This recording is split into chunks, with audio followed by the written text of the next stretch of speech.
Our speaker today is Dr. Gary Krause, Director of the General Conference of Adventist Mission, whose work focuses on global mission church planting and mission awareness. Dr. Krause was born in Fiji to Australian missionary parents. He's married to Bettina, who is Director of the Government Affairs for Public Affairs and Religious Liberty of the General Conference. They are proud parents of Bethany, their beautiful daughter. Gary is the author of hundreds of published articles and a book, God's Great Missionaries, as well as a Sabbath School Quarterly on Missions that we all remember. He holds a PhD degree from University of Queensland, Australia, looking at holistic urban mission, and also a master's degree in journalism from the University of Technology in Sydney, Australia. Before moving to the United States, Gary worked in Australia as creative director for the South Pacific Division Media Center and as an editor for the Signs Publishing Company. Well, the subject of this conference is urban mission, and the title is Seek the Shalom of the City. The title of this first presentation now is, Should I Not Be Concerned About That Great City? Let us now focus our thoughts on the Word of God as we begin. We will read a passage from Jonah 4:10 and 11. But the Lord said, You have been concerned about this plant, though you did not tend it or make it grow. It sprang up overnight and died overnight. And should I not have concern for the great city of Nineveh, in which there are more than 120,000 people who cannot tell their right hand from their left, and also many animals? Shall we pray now? Heavenly Father, we thank you for your many blessings. We thank you for the opportunity that we have to have this mission conference. Please bless all of those who are listening in, and also bless the speaker who will share from now on. In your name I pray, amen. Amen. Thank you, Wagner and Gordon, and what a privilege it is to be able to join with you in this important mission conference. And I'm honored to be asked to participate. And I'm sorry about the technical difficulties, and I wish that I had the gift of tongues, but I struggle with English itself. So we'll do the best we can, and hopefully the translation can come later. I'm going to share my screen here, and as Wagner has shown us, excuse me, I've got the wrong thing here. Let me try again. I've got to close this down. As Wagner has said, the topic of this first presentation is based on that beautiful rhetorical question that God asks at the end of the book of Jonah: should I not be concerned about that great city? And this is a rhetorical question, but it's also a question that you and I need to answer, because it is a question that looms large on the horizon, metaphorically and also physically. You know, it's hard to believe, but just, back in 1800, only 3% of the world's population lived in cities, a totally different world. And as we look at the world today, the demographers tell us that something significant happened in the middle of 2009. Sometime then, for the first time in world's history, a majority of people were living in urban areas. This is like a gigantic shift in the center of gravity. And this is a gigantic shift that should have major implications for the way that our church does its mission. Now, I want to give you an overview of what cities look like in the world today, because if we are going to talk about mission to the cities, we have to understand their scope, their influence, why they are important. And one of the ways to do this is to get it's not really a bird's eye view, it's more like a satellite eyes view of the cities of the world. And And these NASA images help us get a perspective, because the lighted areas, of course, are the urban areas. And you can see the stretching from the United States through the Middle East, Africa, across to Asia there. And we're going to look at this in a little bit more detail. I want to take you to the island of Java in Indonesia. And this is the geographic and economic center of the largest Muslim country in the world. And Java here is illuminated by lights, standing out against the darkness of the Indian Ocean all around it. There are 141 million people living on this relatively small island. It's the world's most populous island. Then let's have a look at the Levant. You can see the cluster of lights all through this area. You can see up here Beirut in Lebanon, Tel Aviv in Israel, Amman, Jordan, and across over further into the east, you can see Baghdad. But you'll also notice down the lower part of the screen here, this is the start of the Nile Delta, and you can see the highly populated region there at the top of Egypt. Let's keep moving forward.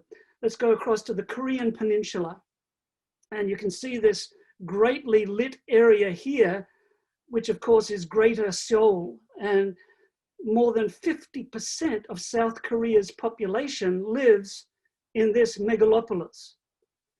Now, it looks like there's ocean here between South Korea and China, but of course, this is where North Korea is located, and you can see Pyongyang right here. This little light area here, which is basically the equivalent to the secondary lights in South Korea. And it's like a little island in an ocean. Go to my home country of Australia, and you can see how Australians cling to the coast. And so the majority of the country's population are living in the major cities of Brisbane, Sydney, Melbourne, Adelaide, Perth.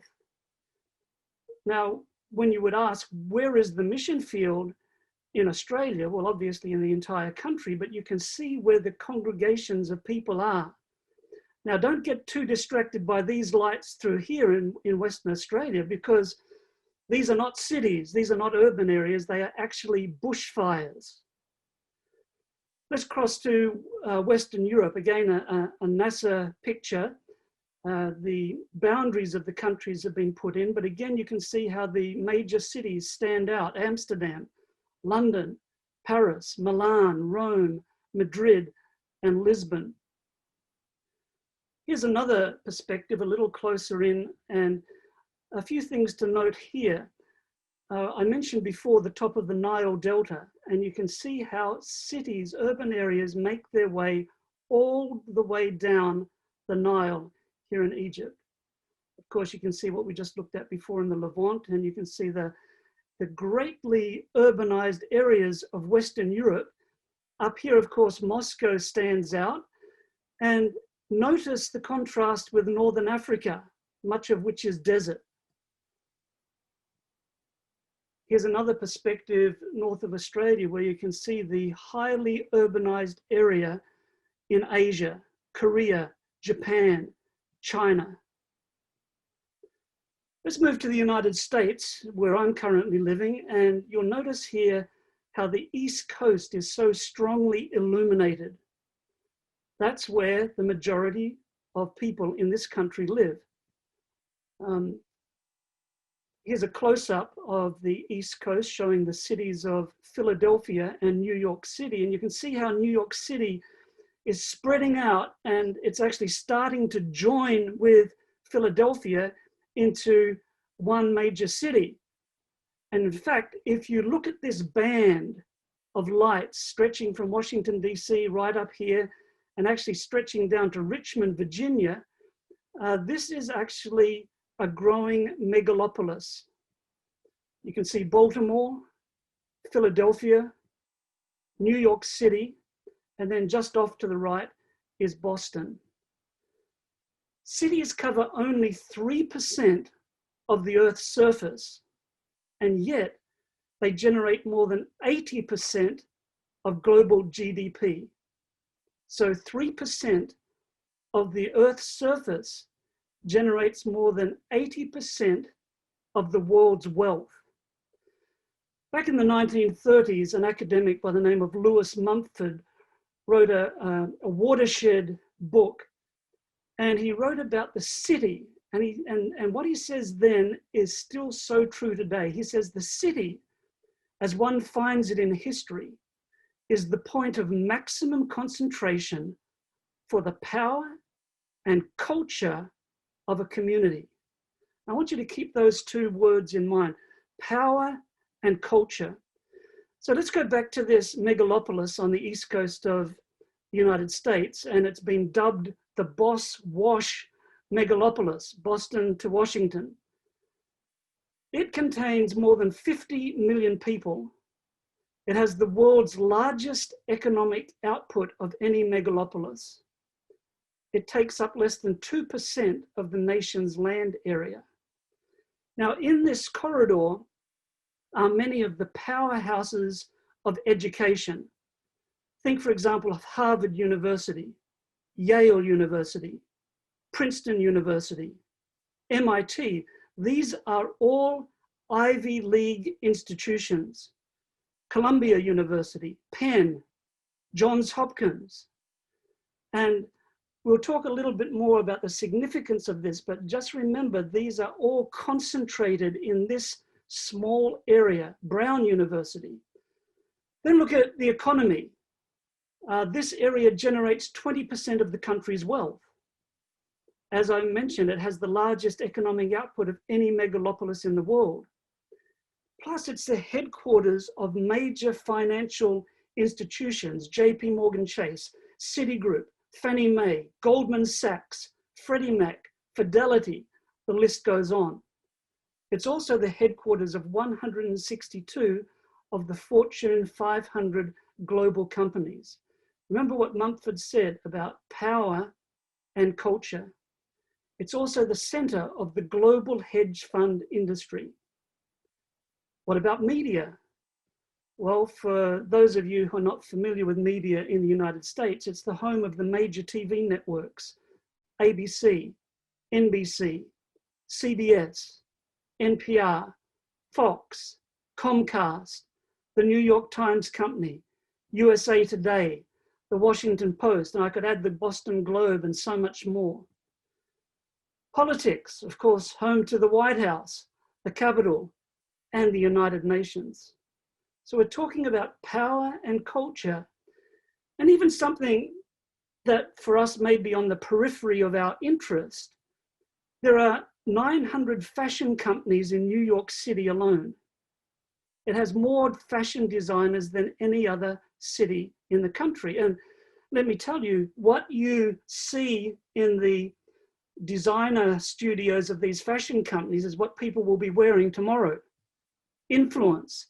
And what people are learning in the universities today, the ideas that are generated there, you will find become part of the discourse of society. It's what you will find in popular culture.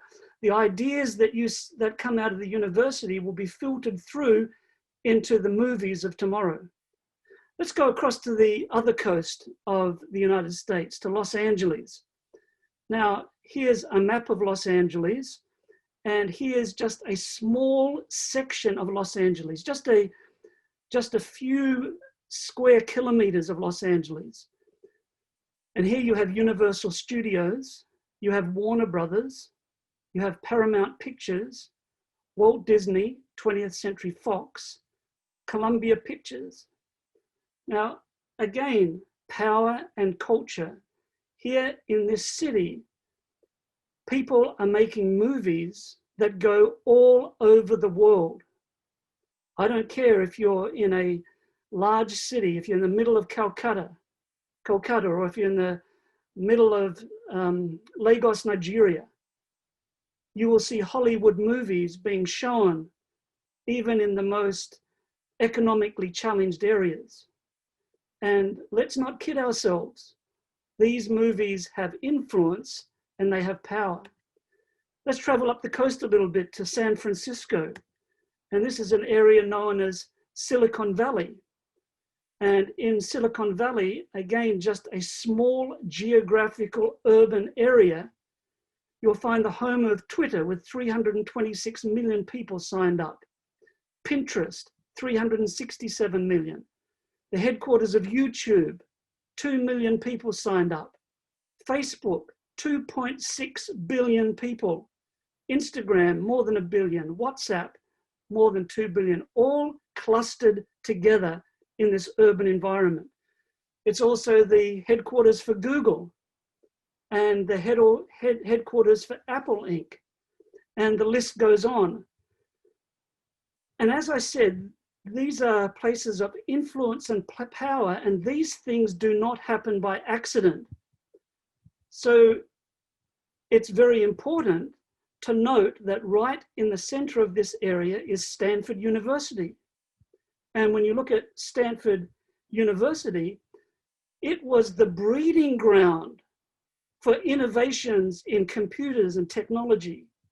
And so this is where Bill Hewlett and David Packard met together, forming Hewlett-Packard. It's where the two founders of Google were doing their PhDs in computer science. It's where the founders of Sun Microsystems studied. It's where the LinkedIn founders studied. That's how the Instagram founders met. Snapchat co-founders, the WhatsApp co-founder, YouTube, Netflix, Cisco, the list goes on. And this is the power and influence of a city as people congregate together, share ideas back and forth, and things start to happen.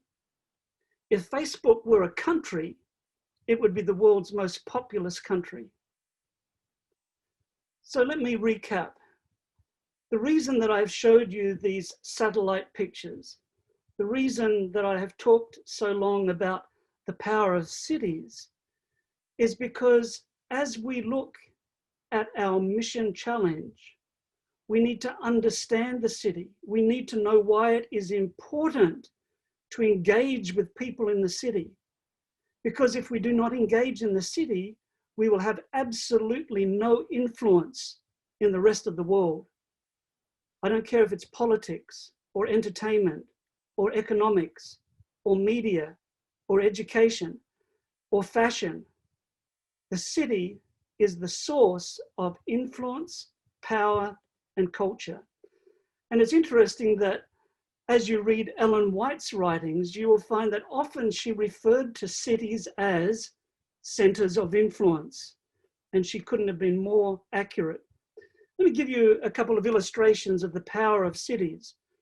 A group of mayors got together and they were very concerned about climate change, and they wanted to do something about building a healthier and more sustainable future. They wanted their cities to become more environmentally friendly, so they got together a group of 96 cities working together, collaborating together, representing more than 700 million people, which is bigger than most countries on this planet. These cities represent 1/4 of the global economy. And so what we're looking at here is how a group of city leaders can come together and actually have more power and influence than a traditional nation state. Let me give you another example, and this is regarding Amazon Kindle, the reading device that's so popular. A few years ago, Amazon won a bid to create a new ebook marketplace for New York City's 1,800 public schools. It was a $30 million contract. But here was the problem. Accessibility for blind and sight impaired people was very poor on the Kindle. And the National Federation of the Blind had tried to ask Amazon to do something to make it more accessible, more friendly for sight impaired people.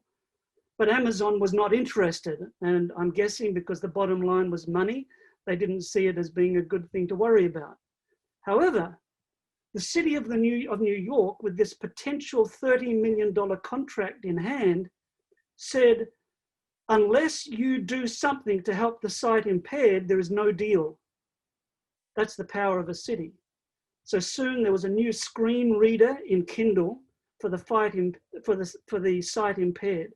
And then not too long after, the National Federation for the Blind and Amazon announced a joint commitment to help reading experiences for blind and low vision students.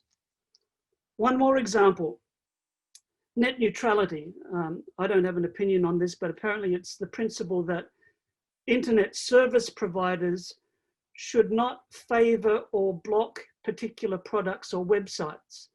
And this was a very important value for some of the mayors of cities here in America.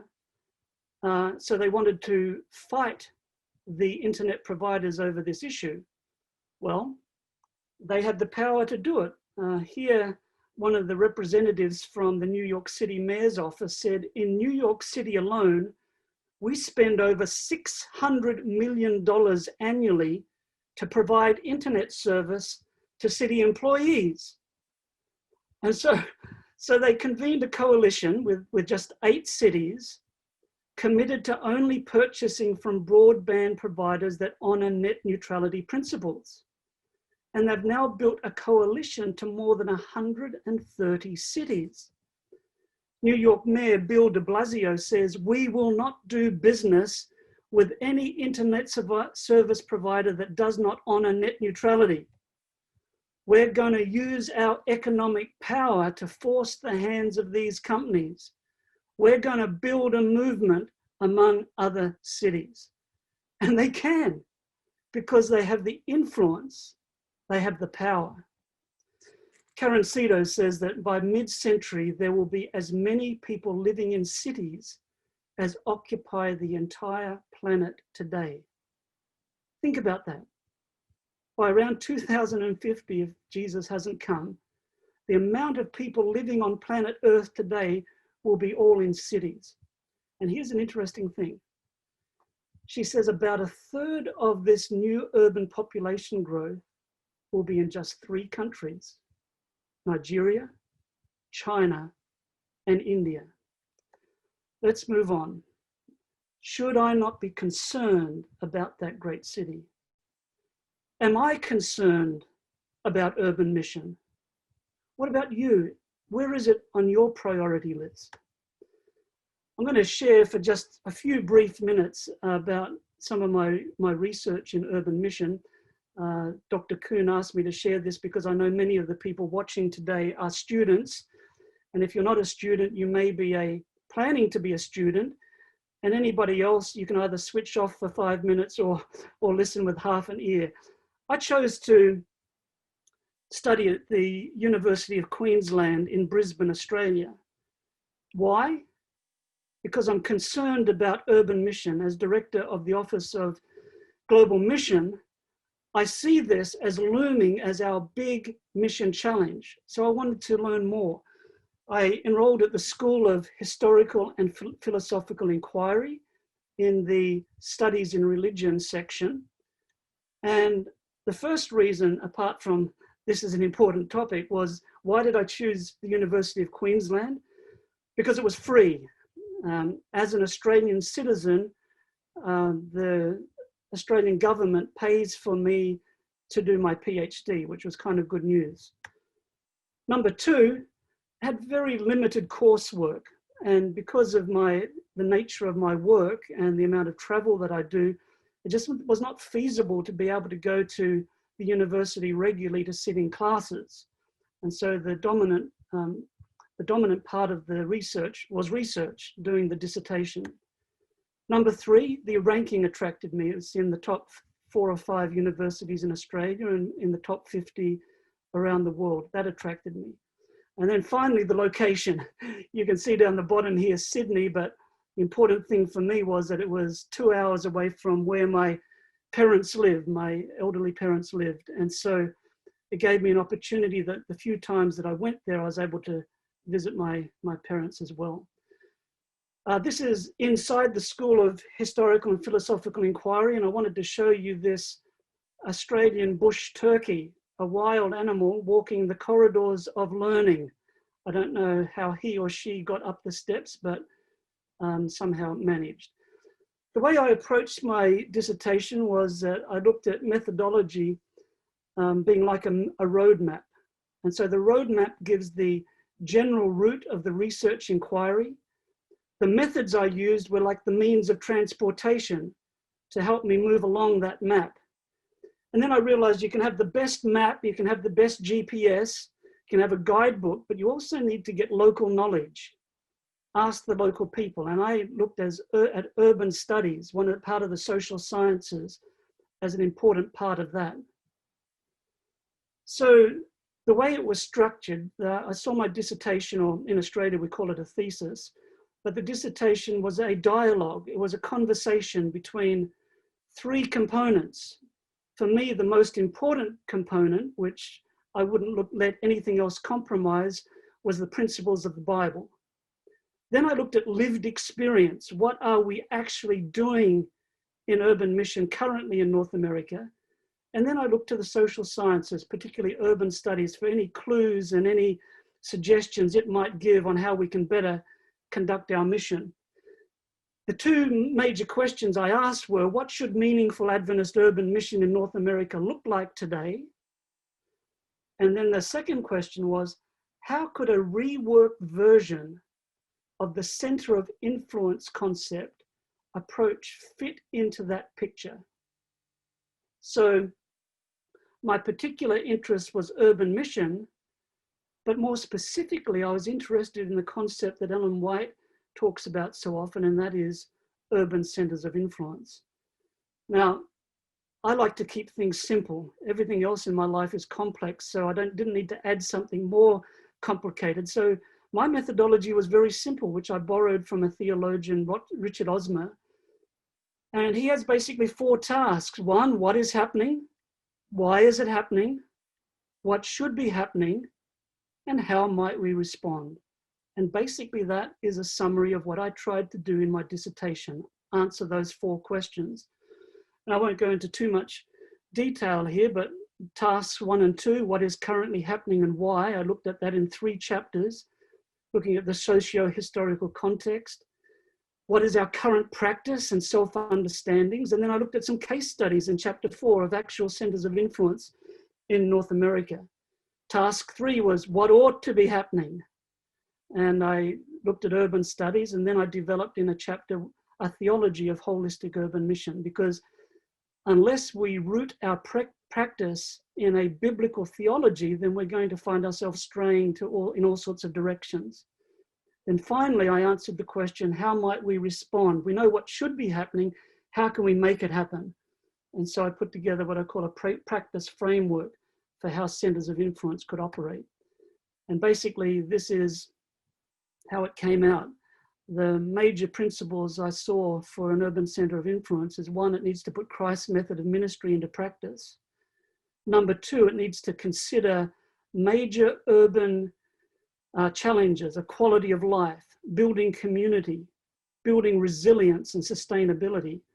Under B there, community. That's why in the centers of influence that we sponsor from the Office of Adventist Mission, we want them to be linked to starting new groups of believers.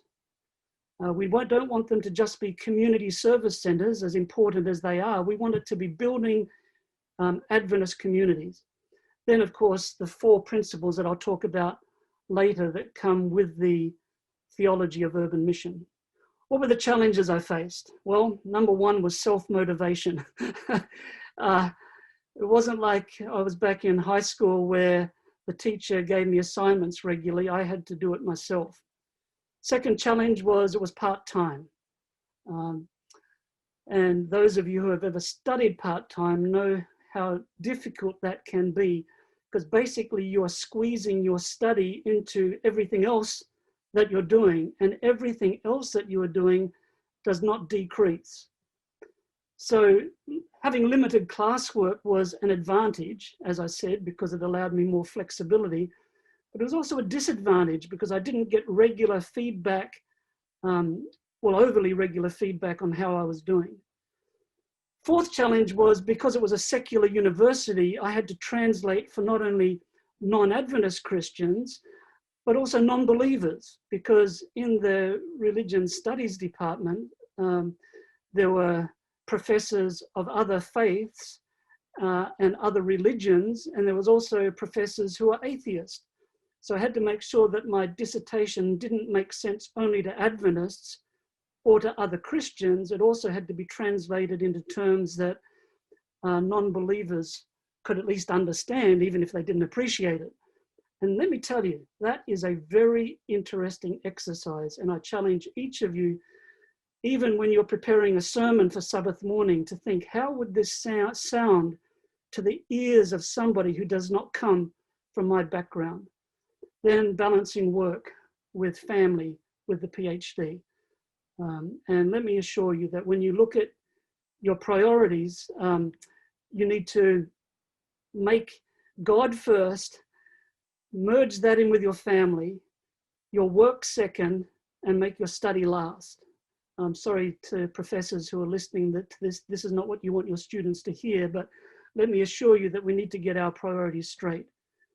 As I said before, I got no reminders from my supervisor, no checking up on how I was going. The was on me to meet the deadlines that were given to me.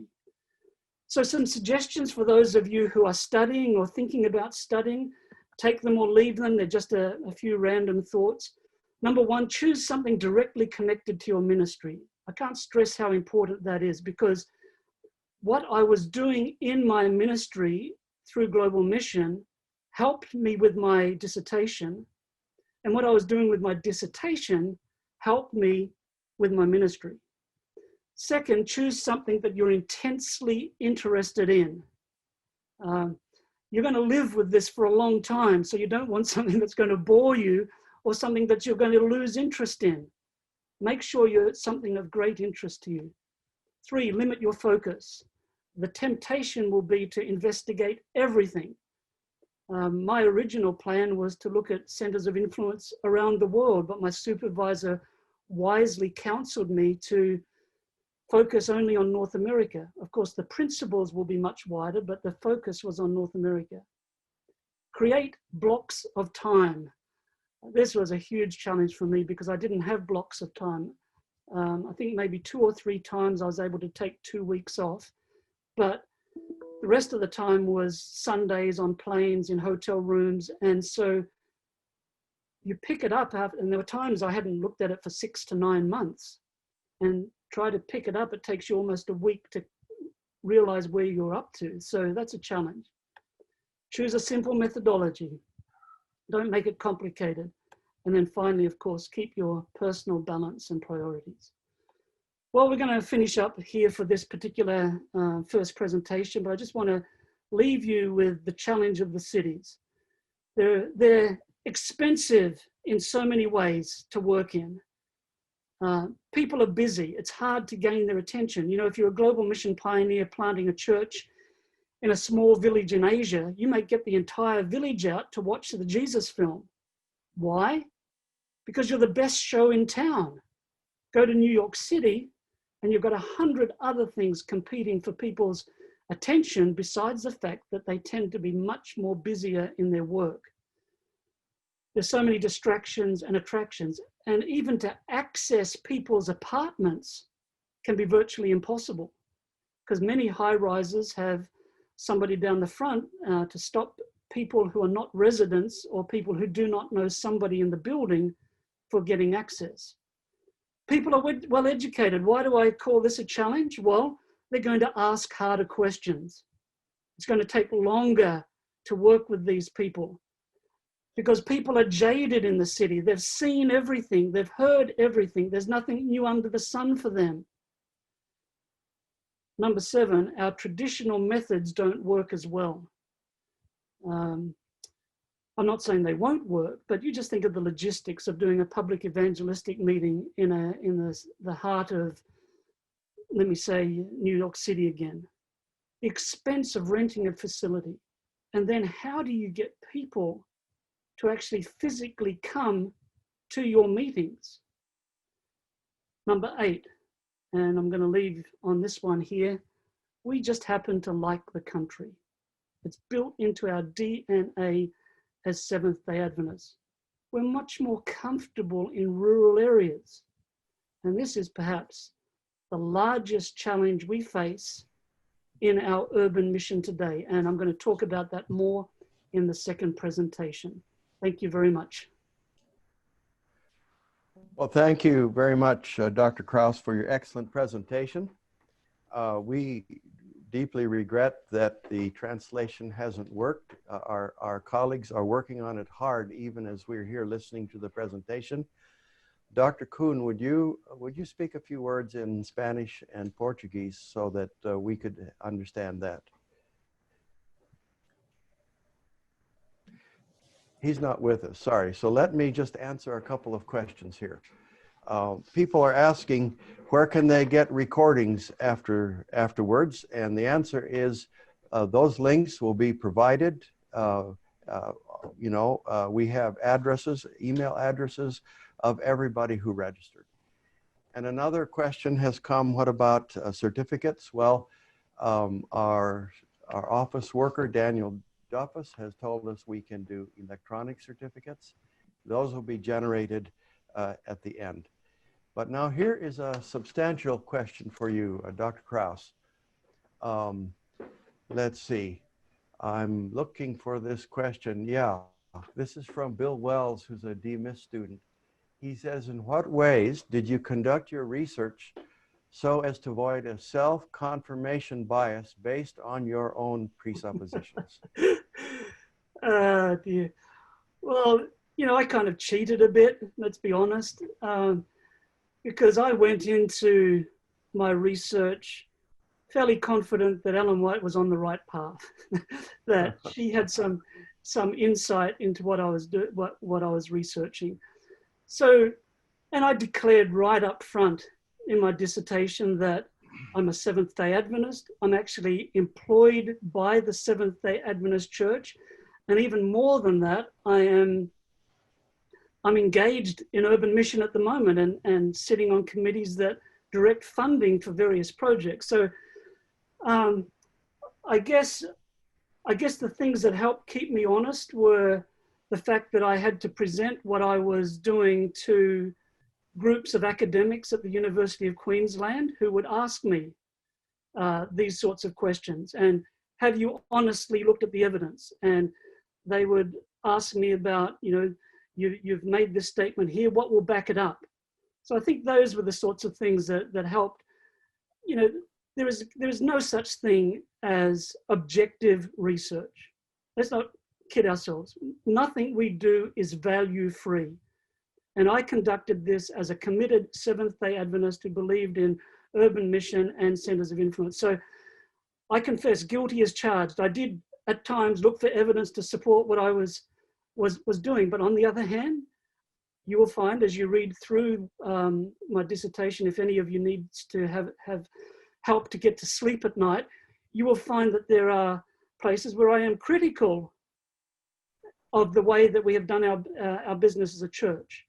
So in order to move us forward and suggest new ways of doing things, I've had to say that some of the ways that we've done it in the past are inadequate. All right, another good question has come for those of us who would like to study more. Might you have a bibliography or what of subjects and resources? If you had a document, we could potentially send it to those who have registered for this conference. No, that's a good suggestion. Okay. I think that brings us to a good place. We are going to spend a few minutes. Oh, here's another question, an important question I need to ask. Is your dissertation accessible to us and how? Yes, you actually should be able to Google it now and find it. It's certainly published on the University of Queensland website. And if you have any trouble, you can contact me and I can give my email address later and I'd be happy to send you a PDF. Right. So somebody asked, well, what are the centers of influence like? Are you going to be giving us a few more details in this presentation? I mean, this Yes, conference? yeah, probably, I think it's in the next presentation, but let me just quickly say that a center of influence is a platform in an urban center to help us put Christ's method of ministry into practice. So it can take many shapes, it can be different sizes, it can be doing different things, but it has to enable us to mingle with the people of the city, show sympathy, meet their needs, win their confidence, and lead them to Jesus. That's it in a nutshell. All right. This is kind of a philosophical question, but maybe take a crack at it briefly. How would you know if a church was prepared to do urban mission in its community? What would be the markers? You have to ask them. I mean, really, you would really need to cast the vision to your church and say, this is what the Bible teaches us about urban mission, and this is what we need to do. We need to follow Jesus' example. How many people are interested? Because unless you have church members bringing their gifts and talents to urban mission, it's not going to happen. And let me tell you, very sadly, there are some Adventist congregations that are just as happy as anything to be exactly the way they are. They don't want to change the social club that they have. To move outside of their comfort zones is going to cause them pain and unease, and they're not ready. So the markers would be, do we have a core group of people who are ready to be committed to this, to be engaged in this? Okay. Say something specifically, perhaps. This is another really broad question, but urban masses who are not Christian at all. How does that differ from urban centers that are mostly Christian? Yeah, you know, the urban areas are places of so many different religious persuasions, and there may be some cities in the world today, and I'm sure there are, which have a very strong Christian influence, but if disbelief and anti-religion is going to come from anywhere, it's going to come from the cities. So even the centers of influence that are operating in so-called Christian countries have a responsibility to reach to the non-believers. Now, if you're in a country that's dominated by another religion, the center of influence again is a perfect instrument, a perfect tool, because you're not coming in and preaching at people. You're not coming in with the Bible in one hand and asking them to believe a set of doctrines.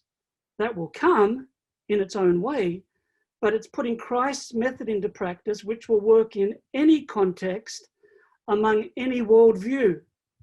And it means making connections with people before we start preaching to people.